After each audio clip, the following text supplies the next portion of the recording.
Salam sejahtera Bapak Ibu dimanapun Anda berada. Senang bisa bertemu kembali dengan Bapak Ibu yang setia mengikuti mengikuti pengajaran-pengajaran kami, juga khotbah-khotbah mini seri kami. Kita akan lanjutkan pembahasan mini seri beberapa waktu yang lalu. Saya pernah memberikan satu topik, yaitu penyakit menurut Alkitab. Dan tema ini dibagi lagi menjadi 7 topik yang menarik. Hari ini kita akan kupas satu topik baru, dan waktu yang lalu saya sudah memberikan topik-topik yang lain. Kita lihat kembali garis besar 7 topik yang menarik ini, yaitu 7 macam penyebab munculnya penyakit. Dan ini sangat penting untuk kita ketahui, karena ketika kita sudah temukan penyebab munculnya penyakit, baru ada solusi bagaimana menyelesaikan penyakit-penyakit yang kita alami. Yang pertama adalah gaya hidup yang tidak sehat. Artinya, penyakit ini bisa saja muncul. Penyakit ini timbul karena gaya hidup kita yang tidak benar. Makan kita nggak benar, makannya junk food terus, lalu minuman-minuman yang mengandung kadar gula yang begitu tinggi. Selain itu mungkin jam kerja, istirahat kita nggak benar, jarang olahraga. Nah, itu gaya-gaya hidup semua. Kemudian yang kedua adalah situasi dan kondisi dunia. Apapun yang terjadi di masyarakat, apa yang terjadi di dunia, ini sangat berdampak pada kesehatan kita. Seperti sekarang di mana COVID ini melanda dunia, mau tidak mau kita yang hidup di dunia juga berdampak. Yang ketiga adalah hukuman Tuhan atas dosa manusia. Ternyata salah satu munculnya penyakit itu adalah hukuman Tuhan. Tuhan menegur, Tuhan menghajar orang-orang dengan penyakit tertentu atas dosanya, supaya mereka tuh sadar dan bertobat. Lalu yang keempat, pencobaan dari iblis. Nah, ini akan saya kupas. Kasih karunia Tuhan. Ternyata penyakit itu ada kalanya Tuhan biarkan terjadi, karena itulah wujud kasih karunia Tuhan dengan maksud dan tujuan Tuhan. Yang keenam, menyatakan kemuliaan Tuhan. Artinya melewati sakit penyakit yang kita derita, mujizat kuasa Tuhan ingin dinyatakan. Dan yang ketujuh, cara menuju kematian. Dengan kata lain, penyakit adalah media yang dipakai Tuhan membawa seseorang pulang ke hadiratnya. Dan yang akan kita kupas pada saat ini adalah topik yang keempat. Karena topik 1, 2, 3 sudah saya sampaikan, tinggal Bapak Ibu lihat kembali di link YouTube kami, Jesus Christ Community. Oke, kita akan bahas tentang pencobaan dari iblis. Penyebab penyakit ini adalah pencobaan dari iblis. Untuk mengetahui apa sih yang menyebabkan penderitaan di dalam hidup manusia, maka kita juga harus menggali dari awal ketika manusia diciptakan. Karena pada saat manusia diciptakan itu boleh dikatakan ciptaan Tuhan itu sempurna. Tuhan melakukan penciptaan selama 6 hari, dan setiap kali penciptaan itu pergantian hari selalu diulang satu kalimat, apa yang diciptakan itu sungguh baik. Alkitab menjelaskan bahwa Allah melakukan penciptaan seisi dunia ini 6 hari. Okay? Dan selama 6 hari penciptaan itu boleh dikatakan itu sempurna. Dan dari segala ciptaan tersebut, manusia merupakan sentral dari segala ciptaan Allah. Boleh dikatakan manusia ini titik puncak dari segala ciptaan Tuhan. Karena itulah manusia ini diciptakan sangat sempurna, diciptakan melebihi makhluk-makhluk yang lain. Dengan 2 dasar. Pertama, diciptakan menurut rupa dan gambar Allah. Dan yang kedua adalah diciptakan dengan kedua tangan Allah. Kita lihat dasar ayat Alkitabnya. Kejadian pasal 1 ayat 27. Maka Allah menciptakan manusia itu menurut gambarnya. Menurut gambar Allah diciptakannya dia, laki-laki dan perempuan diciptakannya mereka. Perhatikan di sini, Allah menciptakan manusia menggunakan mode, menggunakan tipikal, yaitu dirinya sendiri. Artinya Allah itu walaupun roh, tapi Allah punya wujud yang nyata dan wujudnya seperti manusia. Dan wujudnya Allah bisa kita lihat pada diri Yesus Kristus, karena dia adalah Allah yang menjadi manusia. Jadi ketika Allah menjadikan manusia, dia ambil gambarnya. Artinya manusia dengan Allah itu punya kesamaan gambar, punya kesamaan postur, punya kesamaan konstruksi tubuhnya. Beda dengan hewan-hewan lain. Kalau kebanyakan hewan berjalan dengan kaki 4, berjalan dengan kaki lebih dari 4 kali, misalnya ada sampai kaki 1000 ya. Lalu ada yang mungkin kaki 8 seperti laba-laba, kaki 6 seperti semut. Tapi manusia dengan kedua kaki bisa tegak berdiri, itulah gambaran Allah. Kemudian yang kedua adalah diciptakan dari kedua tangan Tuhan. Kejadian 2 ayat 6-7. Tetapi ada kabut yang naik ke atas dari bumi dan membasahi seluruh permukaan bumi itu.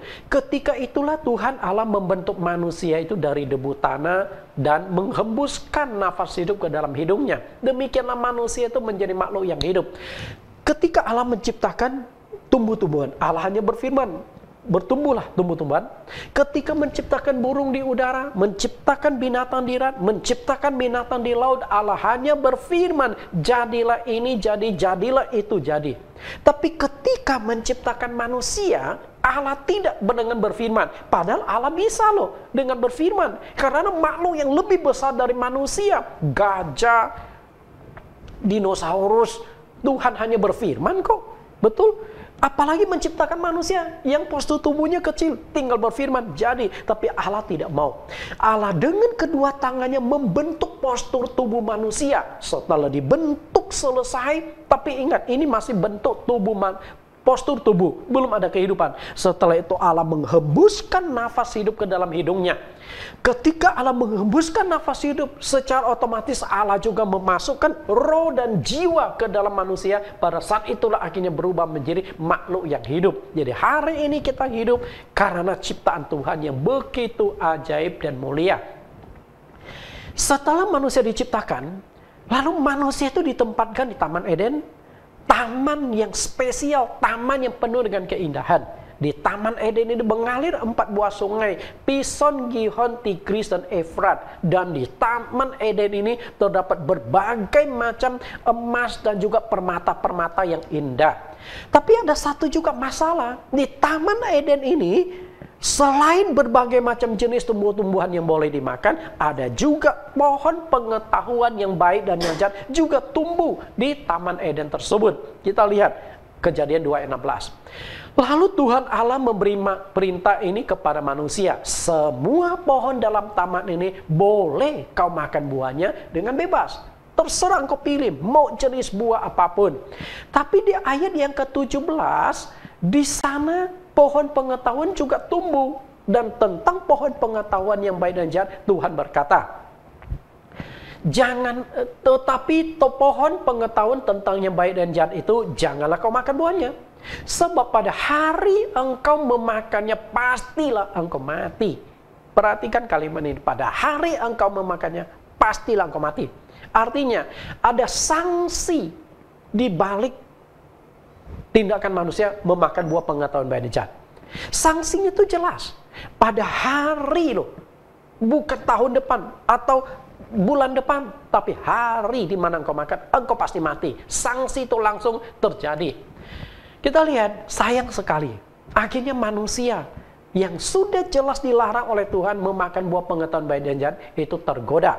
Dan dampak gara-gara memakan buah pengetahuan baik dan jahat itu apa? Ada 2 yang dialami oleh manusia. Yang pertama, bagi laki-laki atau Adam, manusia itu harus bersusah mencari rezeki seumur hidup dengan berpeluh, dengan bercucuran keringat, karena semak duri yang akan dihasilkan. Karena setelah manusia makan buah pengetahuan baik dan jahat ini, tanah itu dikutuk oleh Tuhan sehingga kesuburannya berkurang. Adam harus bercucuran keringat demi mencari rezeki seumur hidupnya. Dan Adam diciptakan dari tanah, akan kembali ke tanah, artinya akan mengalami sakit, penyakit, dan setelah itu meninggal. Lalu bagaimana dengan Hawa? Kutukan untuk Hawa adalah dia akan mengalami jerih lelah waktu mengandung dan akan mengalami kesakitan waktu melahirkan. Ini yang akan dialami oleh wanita. Kemudian dia juga diciptakan dari tanah secara tidak langsung, artinya diciptakan dari Adam, dan secara otomatis Adam mendapatkan kutukan, akan mengalami sakit, penyakit, tua, dan meninggal. Hawa pun akan mengalami hal yang demikian. Jadi kalau kita lihat di sini jelas sekali penyebab awal penderitaan di dalam hidup manusia itu adalah iblis. Iblis. Iblis berhasil membuat manusia jatuh dalam dosa. Dan hukuman atas dosa manusia itu adalah penderitaan. Nah, untuk lebih jelasnya kita lihat dalam Wahyu pasal 2 ayat 10. Wahyu 2 ayat 10. Jangan takut terhadap apa yang harus engkau derita. Sesungguhnya iblis akan melemparkan beberapa orang dari antaramu ke dalam penjara supaya kamu dicobai dan kamu akan beroleh kesusahan selama 10 hari. Hendaklah engkau setia sampai mati dan aku akan mengaruniakan kepadamu mahkota kehidupan. Perhatikan kalimat yang saya buat kelap-kelip di sini. Kamu akan beroleh kesusahan. Lalu apa yang menjadi penyebab kesusahan ini? Penyebabnya adalah kamu dicobai oleh iblis. Berarti sangat jelas di sini iblis bisa mendatangkan pencobaan kepada manusia. Iblis bisa mendatangkan berbagai macam masalah kesulitan bagi manusia. Karena itulah Tuhan Yesus ungkapkan apa sih yang dikerjakan oleh iblis di dunia ini. Yesus ungkapkan di Yohanes 10 ayat yang ke-10 bahwa pencuri datang hanya untuk mencuri dan membunuh dan membinasakan. Aku datang supaya kamu mempunyai hidup dan mempunyainya dalam segala kelimpahan. Nah, ini dua hal yang berbeda, bertentangan. Tuhan memberikan yang terbaik. Tuhan ingin hidup manusia enak, tapi iblis ingin hidup manusia itu susah. Nah, kedua kekuatan itu berhadapan. Nah, apa yang dimaksudkan mencuri, membunuh, dan membinasakan? Mencuri, iblis akan mencuri kekayaanmu, iblis akan mencuri kesehatanmu, mencuri kebahagiaanmu, sampai engkau hidup ini tidak ada kebahagiaan lagi. Karena itu salah satu yang bisa dicuri oleh iblis itu adalah kesehatan. Dengan kata lain, iblis bisa mendatangkan penyakit di dalam hidupmu. Lalu yang kedua adalah membunuh. Setelah engkau kehilangan semuanya, kekayaan hilang, kebahagiaan hilang, engkau frustrasi, mungkin ujung-ujungnya adalah engkau bunuh diri. Bunuh diri. Nah, kalau engkau bukan bunuh diri, mungkin engkau dibunuh oleh orang lain.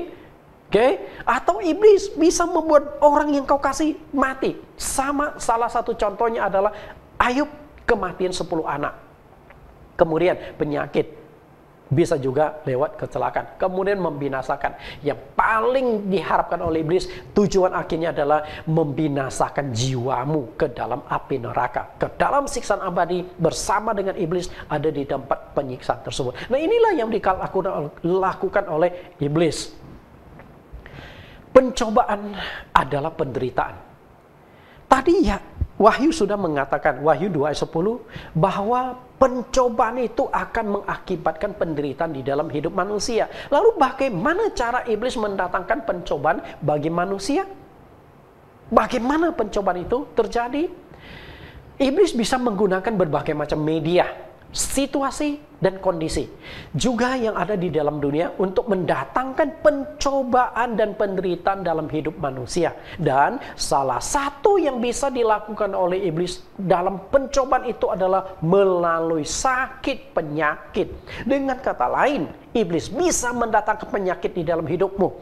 Nah, kalau iblis mendatangkan penyakit di dalam hidup kita, walaupun kita sudah olahraga rajin, makanan kita sehat, kemudian gaya hidup kita baik, kita sudah menjaga kesehatan dengan maksimal, dengan makanan minuman yang bergizi, suplemen-suplemen, tapi tetap saja ketika iblis mendatangkan penyakit, engkau lagi sehat-sehat, tahu-tahu bisa mengalami sakit penyakit.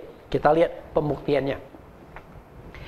Ayub pasal 2 ayat 7-8. Ayub pasal yang kedua ayat 7-8. Kita lihat bagaimana iblis menyerang Ayub.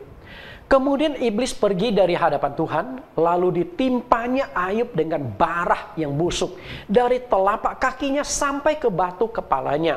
Lalu Ayub mengambil sekeping beling untuk menggaruk-garuk badannya sambil duduk di tengah-tengah abu. Perhatikan Bapak Ibu, di sini sangat jelas sekali fakta kebenaran bahwa iblis bisa mendatangkan penyakit bagi manusia. Ayub jatuh sakit itu bukan karena gaya hidup dia tidak sehat. Ayub jatuh sakit bukan karena dia kurang olahraga dan sebagainya. Ayub jatuh sakit bukan pelan-pelan, tapi Ayub jatuh sakit langsung pada saat itu juga. Ketika iblis menimpakan bara. Ini semacam kanker kulit. Sehingga dari kepala Ayub sampai ke kaki dia gatal-gatal, bernanah, borok dan sebagainya. Sehingga 10 jari dia tuh sudah tidak kuat menggaruk rasa gatalnya. Dia pakai beling, kasihan sekali. Bau sekali Bapak Ibu penyakit Ayub ini. Di sini sangat tampak jelas bahwa iblis bisa mendatangkan penyakit. Jika penyakit yang berat saja iblis bisa datangkan, penyakit yang terjadi mendadak, apalagi sekedar penyakit ringan bagi iblis itu gampang sekali untuk menyerang manusia. Pada bagian pendahuluan, saya sudah menjelaskan bahwa manusia itu terdiri dari 3 unsur. Dengan kata lain, di dalam diri kita ini 3 unsur. Dan 3 unsur inilah yang membentuk manusia secara utuh, membuat manusia itu masih hidup. Kita lihat ketiga unsur itu yang dikatakan oleh Rasul Paulus di dalam 1 Tesalonika pasal 5 ayat 23. Semoga Allah damai sejahtera menguduskan kamu seluruhnya, dan semoga roh, jiwa, dan tubuhmu terpelihara sempurna dengan tak bercacat pada kedatangan Yesus Kristus Tuhan kita. Perhatikan ketiga unsur ini. Ada roh, ada jiwa, dan ada tubuh. Dari ketiga ini, tubuh, jiwa, dan roh. Nah, tiga-tiganya itu boleh dikatakan bisa mengalami sakit. Itu sudah saya jelaskan bagian awal. Jadi Bapak Ibu, untuk connect-nya Bapak Ibu harus lihat kembali di bagian pengantar atau bagian awal dari 7 topik ini. Bahwa tubuh manusia, jiwa manusia, roh manusia itu bisa mengalami sakit. Sakit pada tubuh, ya dikatakan penyakit lah, itu ditangani oleh dokter. Sakit jiwa itu biasa ditangani oleh psikolog, dan sakit roh itu biasa ditangani oleh seorang rohaniwan. Karena sakit roh tidak bisa ditangani oleh medis. Sakit roh juga tidak bisa ditangani oleh psikolog. Karena yang masalah itu bukan stresnya, tapi rohnya membuat dia ngaco. Karena itu kadang-kadang orang sakit jiwa dengan orang dirasuk setan itu mirip-mirip. Betty. Kalau si Betty yang mengalami gangguan jiwa, nanti dikira sakit roh lagi. Artinya beda-beda tipis. Kalau tidak bisa bedakan, maka ketika orang sakit, ketika diganggu roh jahat, psikolog itu mungkin akan kasih obat penenang. Padahal itu roh jahat, bukan masalah kejiwaannya. Jadi ada 2 yang sebenarnya sering terjadi, yang sulit dibedakan, sakit jiwa dengan sakit roh. Artinya orang ini benar-benar gila dengan orang ini dirasuk oleh roh jahat. Tapi walaupun ini berbeda sakit jiwa dan sakit roh, tapi ujung-ujungnya pasti berdampak pada sakit tubuh. Karena kalau orang sudah sakit jiwa, dia akan pasti mencelakai tubuhnya dan juga makan minum ngaco, betul? Kita lihat banyak orang gila di jalanan, kadang-kala ditemukan makanannya kotor, dia minum, dia makan minumannya kotor, dia minum. Bahkan satu kali saya melihat ada seorang sakit jiwa, dia minum air got. Saya tidak tahu, tapi badannya kuat saja, oke? Lalu sakit roh, sama juga. Roh jahat itu akan membuat tubuh kita tersiksa, tubuh kita sengsara. Dan itu bisa dilakukan oleh iblis. Ketika roh jiwa kita mengalami masalah, iblis ujung-ujungnya menyerang pada tubuh kita. Selain kasus Ayub, masih banyak bukti lain di Alkitab bahwa iblis bisa mendatangkan sakit penyakit bagi manusia. Kita kutip beberapa ayat lagi. Matius pasal 12 ayat 22-23. Kemudian dibawalah kepada Yesus seorang yang kerasukan setan. Orang itu buta dan bisu. Lalu Yesus menyembuhkannya sehingga si bisu ini berkata-kata dan melihat. Maka takjublah sekalian orang banyak itu. Katanya, ini agaknya anak Daud. Perhatikan kalimat yang saya cetak warna merah dan di bawah garis bawah. Kerasukan setan, dan setan itu mengakibatkan orang ini buta dan juga mengalami bisu. Jadi ketika setannya dikeluarkan, orang itu bisa melihat kembali dan tidak bisu lagi. Artinya iblis bisa mendatangkan penyakit menyerang tubuh kita. Padahal kalau di medis, pasti medis itu akan mengatakan dia bisu karena ada masalah dengan pita suaranya. Dia buta karena ada masalah dengan kornea matanya. Betul? Padahal ternyata itu dari iblis. Ketika iblis berhasil dikeluarkan, penyakitnya sembuh. Artinya penyakit bisa terjadi karena serangan iblis. Lalu Matius 17 ayat 15. Katanya, Tuhan, kasihanilah anakku. Ia sakit ayan dan sangat menderita. Ia sering jatuh ke dalam api dan juga sering ke dalam air. Nah, ini penyakit ayan. Di dunia kedokteran, pasti penyakit ayan ini bisa dideteksi, bisa diketahui penyakitnya ini. Betul nggak? Kebetulan dulu saya itu punya seorang rekan kerja, seorang pendeta, sakit ayan juga. Nah, penyakit ayan harus hati-hati, karena ketika dia penyakit ayannya kumat, langsung kejang-kejang, bisa jatuh ke api kalau dia dekat api, bisa jatuh ke air kalau dia dekat air. Karena itu sangat riskan kalau orang punya penyakit ayan. Ayat 18, dan dengan keras Yesus menegur dia dan lalu keluarlah setan itu daripadanya dan anak itu pun sembuh seketika itu juga. Kita lihat begitu setannya keluarkan dari tubuh orang itu, penyakit ayannya sembuh. Di sini sangat jelas iblis bisa mendatangkan penyakit bagi manusia. Nah, jika penyakit itu disebabkan oleh iblis, maka solusinya adalah iblis itu harus dilawan, harus diusir keluar dari tubuh orang yang sakit tersebut. Ketika tubuhnya dikeluarkan, setan ini yang mengganggu tubuhnya dikeluarkan, secara otomatis orang itu bisa disembuhkan. Kita lihat 1 Petrus 5 ayat 8-9. Sadarlah dan berjaga-jagalah. Lawanmu si iblis berjalan keliling sama seperti singa yang mengaum-ngaum dan mencari orang yang dapat ditelannya. Lawanlah dia dengan iman yang teguh. Sebab kamu tahu bahwa semua saudaramu di seluruh dunia menanggung penderitaan yang sama.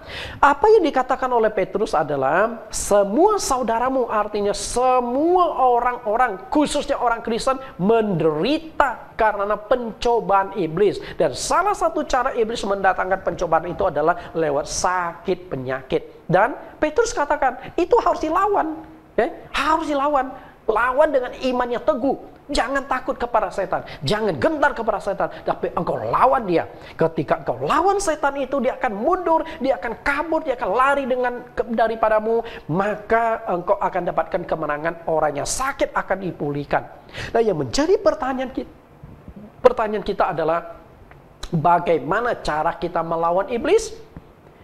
Karena selama ini kita tahu nggak mudah kita lawan iblis. Jadi intinya begini, roh itu ada 4. Allah, malaikat, iblis, dan manusia. Dari 4 macam roh ini, roh yang paling lemah itu manusia. Manusia punya roh itu lebih lemah dibandingkan iblis dan malaikat. Apalagi Allah itu adalah pencipta dari segala roh. Nah, bagaimana supaya kita bisa dapat kekuatan untuk melawan iblis? Roh manusia nggak bisa lawan iblis. Kekuatan manusia nggak bisa lawan iblis. Maka kita membutuhkan dukungan dari roh yang lebih besar. Roh apa? Kita nggak bisa pakai rohnya malaikat. Satu-satunya yang bisa kita pakai itu roh Allah. Dengan kata lain, kita melawan iblis dengan bersandar kepada Tuhan. Dengan kuasa Tuhan kita taklukkan setan. Kita lihat yang diajarkan oleh Yakobus. Yakobus pasal 4 ayat 7 sampai ayat 10. Karena itu tunduklah kepada Allah dan lawanlah iblis. Perhatikan, lawanlah iblis. Maka ia akan lari padamu. Mendekatlah kepada Allah dan ia akan mendekat kepadamu. Tahirkanlah tanganmu, hai kamu orang-orang berdosa, dan sucikanlah hatimu, hai kamu yang mendua hati. Rendahkanlah dirimu di hadapan Tuhan dan ia akan meninggikan kamu. Perhatikan kalimat ini, lawanlah iblis. Sama yang dikatakan oleh Rasul Petrus. Iblis itu harus dilawan. Artinya engkau jangan menyerah, apalagi takut kepadanya. Tapi faktanya banyak orang yang takut pada setan, betul? Takut pada hantu. Nah, kata Tuhan, jangan takut, lawan dia. Lalu bagaimana cara kita melawan? Paling tidak ada 4 hal yang harus kita perhatikan untuk melawan setan, mengusir setan yang supaya orang itu disembuhkan. Keempat hal tersebut, yang pertama, tunduklah kepada Allah. Artinya, engkau untuk melawan setan, jangan dengan kekuatan sendiri. Percayalah engkau tidak akan bakal menang. Karena roh manusia itu lebih lemah. Satu-satunya adalah engkau harus tunduk kepada Tuhan. Dengan mengandalkan kuasa Tuhan. Dengan mengandalkan nama Tuhan Yesus Kristus untuk melawan setan. Dan di dalam Alkitab sudah terbukti nama Yesus punya otoritas. Nama Yesus punya kuasa untuk melawan setan-setan. Di dalam pelayanan saya juga banyak melakukan tindakan-tindakan yang namanya mendoakan orang kerasukan setan. Dan setelah kita doakan orang itu, setan itu keluar dan penyakitnya disembuhkan. Tentu saya tidak bisa menceritakan kesaksian di tempat ini dengan waktu yang begitu terbatas. Tunduk kepada Allah. Tapi satu hal, Allah baru akan menyertaimu kalau engkau mendekati Allah.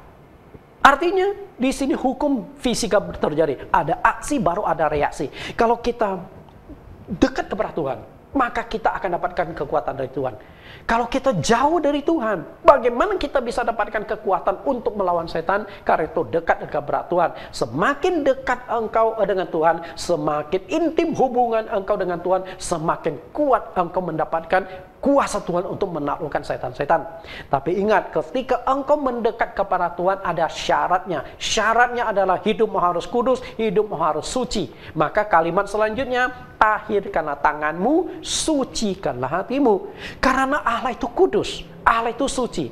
Dengan hidup kita yang tidak kudus, kita nggak bisa dekat kepada Tuhan.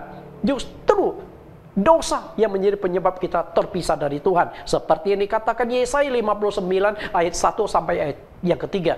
Yang menjadi penyebab pemisahan antara engkau dan Allahmu adalah segala dosa dan kejahatanmu. Karena itu kalau hidup kita tidak kudus, jangan sekali-kali melawan setan. Kalau kita ingin menaklukkan setan, melawan setan, maka hidup kita harus tahir, hidup kita harus kudus. Baru kita bisa menggunakan kuasa Tuhan untuk menyerang, melawan setan-setan itu. Kemudian rendahkan dirimu di hadapan Tuhan. Jangan andalkan kekuatan sendiri. Sadarlah, kita nggak mungkin sanggup melawan setan dengan kekuatan sendiri. Satu-satunya adalah dengan kekuatan Tuhan. Nah, dengan keempat hal ini saya yakin kita bisa menaklukkan setan-setan. Nah, di sini ada juga pelayanan kami, bahkan di sini ada Pak Kemper Tani. Dulu kita pernah usir setan juga. Bagaimana kita orang yang kerasukan setan, kita doakan akhirnya dipulihkan, akhirnya dia sehat kembali.